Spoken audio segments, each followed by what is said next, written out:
People angry at corporations, angry at leaders for not leading, angry at politicians. How do we get in this mess? Angry at greed, angry at corruption. One company, this story was all over the place, received $85 billion influx of cash from the government, and the next step was to take some of their top earners on this kind of resort, a retreat at a resort spa for $440,000. And people's blood just boiling at this stuff. A lot of loss. This is in the New York Times. The ex-CEO of AIG, Maurice Greenberg, saw the value of his holdings drop $15 billion in one day. Went from multi-billionaire to like a millionaire in one day. Now that's a bad day. You get home from work, your wife asks you, how'd your day go, honey? Well, had a really good lunch, but lost $15 billion. And then a lot of people in a much more ordinary place, just going through loss. A lot of people carefully planning for the future have had their future interrupted. A lot of people a few months ago were looking forward to retirement and now are facing a new reality. Some in this room that the finish line's a lot farther off. A lot of people who thought they knew a few months ago how they're going to put their kids through college don't know how they're going to do it today. A lot of fear.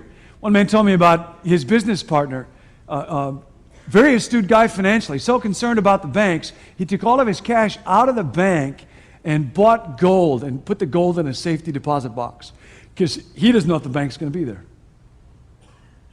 A lot of people who have lost their job are feeling the stress and fear.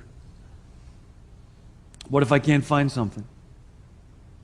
Folks coming up here this weekend to talk and pray about that. A lot of people who have jobs are wondering if the job will still be there in 6 months. A lot of people who just wanted a home of their own to live in for them and their family. They thought they had one. And today they don't know where they're going to live. A lot of people wondering, what do I say to our kids? And what I think we see right now is a lot of uncertainty. People wondering, not just concerned about how bad things are right now, but what's going to happen? How low will it go? Where's the future headed? And so people keep asking investors and market analysts and CEOs and financial specialists. You can't open up a newspaper, turn on a television set without seeing, because everybody's got a forecast, everybody's got an opinion, everybody's got some guess about what's going to happen. And so we thought this would be a good time to look at what does the smartest man about money in the world have to say about what we're going through. Y'all know who is the smartest person in the world about money? No, it's not Warren Buffett. This is a church. The answer is Jesus, for crying out loud. It's always, golly.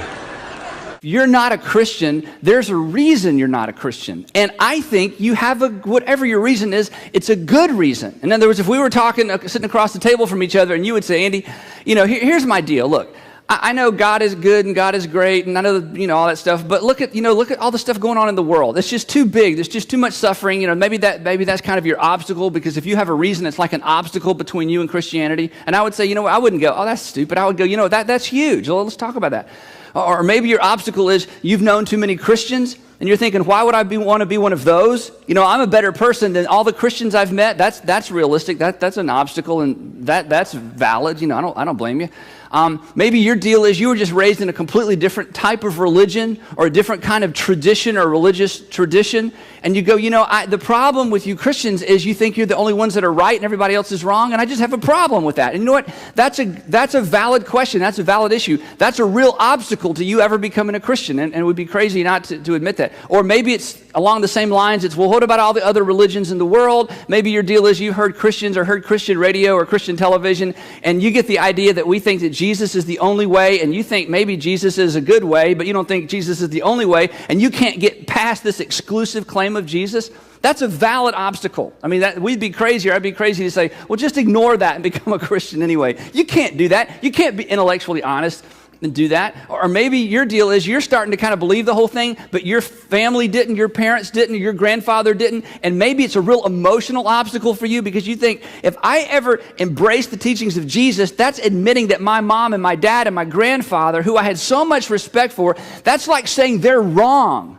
And you just can't bring yourself to say that. I understand that. That's a real obstacle. You'd be crazy just to ignore that and just, to do something some silly preacher told you to do. I get that. I have a really close friend who comes up in a completely different religious tradition. And when I started thinking about this series, I emailed him and I said, hey, because we've talked about everything. He's just wide open, but he's not a Christian and says, I just don't believe it. And so I said, what's the thing? What's the big obstacle? Because many of his friends are Christians. And he's so great, one of my best friends. And he says, well, to me, Andy, I got to tell you, the whole notion of somebody paying for somebody else's sins, I just don't buy it. And then the whole notion that somebody could pay for the sins of the whole world, I just don't buy it. That's his obstacle. That's valid. Maybe your obstacle isn't even that specific. In fact, I think there are a lot of people who fall in this category. The reason you're not a Christian is because you just don't care. It's just not a big deal. In other words, if I said, why won't you become a Christian? You'd say, well, why don't you become an astronaut? Why don't you become a fireman? Why don't you stand on one foot all day long? I don't know. I don't care. It's not even, I don't feel any tension. I don't feel any draw. I don't feel any need. Andy, that's great for you and all those other naive people. That's fine. But I just don't care. That's why I'm not a Christian. It's just not, I guess if I fell in love with somebody who's a Christian and I become a Christian, I don't know. It's just not a big deal to me. Those would be some of your obstacles. And so to stand up here and say, here's what I want to do the next 4 weeks is to do everything I can to get you across the line, it's a little bit naive.